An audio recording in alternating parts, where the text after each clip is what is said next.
आजच्या ब्लॉगची सुरुवात होत आहे नमस्काराने. तर गोड असा नमस्कार छोटे मियाँ बडे मियाँ आमच्या इथले तुम्हाला करत आहेत. तर तो तुम्ही गोड असा नमस्कार स्वीकार करा. तर नमस्कार, मी प्रांजली आणि तुम्हा सगळ्यांचे एका मिनी ब्लॉगमध्ये मी मनापासून स्वागत करते. आज आहे भाऊबीजेचा दिवस आणि भाऊबीजेचा दिवस यासाठी खास आहे, की हा आमचा लाडका घरचा युवराज, नावाने युवराज आणि तसाही तो युवराजच आहे. सगळ्यात छोटा आहे. तर त्याचा बर्थडे होता आणि भाऊबीजेसाठी इकडे आमची आत्ते-बहीण, हिचे नाव चेरी आहे आणि चेरीसारखीच ती गोड आहे. तर ती आम्हाला भाऊबीजेची ओवाळणी घालायसाठी आली होती.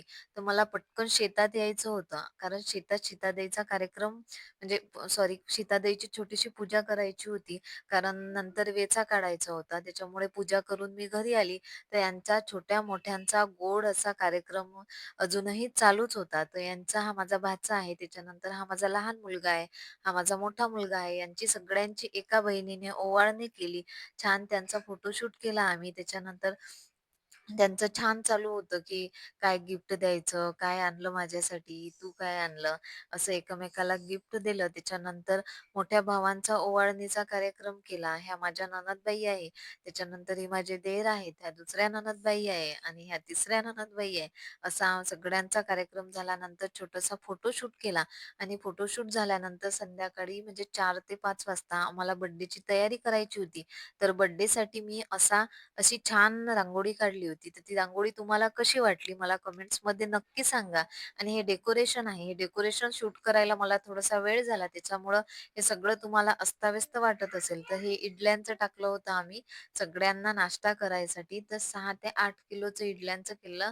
त्याच्यानंतर एवढं दमलो हे पाहून आमच्या घरचे हसत होते, की "हा आता दमल्या, यांचं स्वयंपाकाची काही इच्छा नाही." तर स्वयंपाकाची इच्छा नसल्यामुळे यांना सगळ्यांना भुका लागल्या होत्या. तर आम्ही गेलो बाहेर. बाहेर म्हणजे दर्यापूरला जेवण करायसाठी गेलो. तर रात्रीचे 9 ते 9:30 वाजले होते आणि 9:30-10 वाजता बघू शकता जवळ-जवळ सगळेच शॉप बंद झाले होते. तर हॉटेलमध्ये आम्हाला ऑर्डर घेणार आमची की नाही अशी शंका वाटत होती.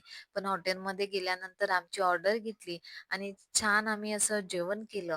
सगळेजण एवढं थकलो होतो की आता जेवायची काही इच्छाच नव्हती.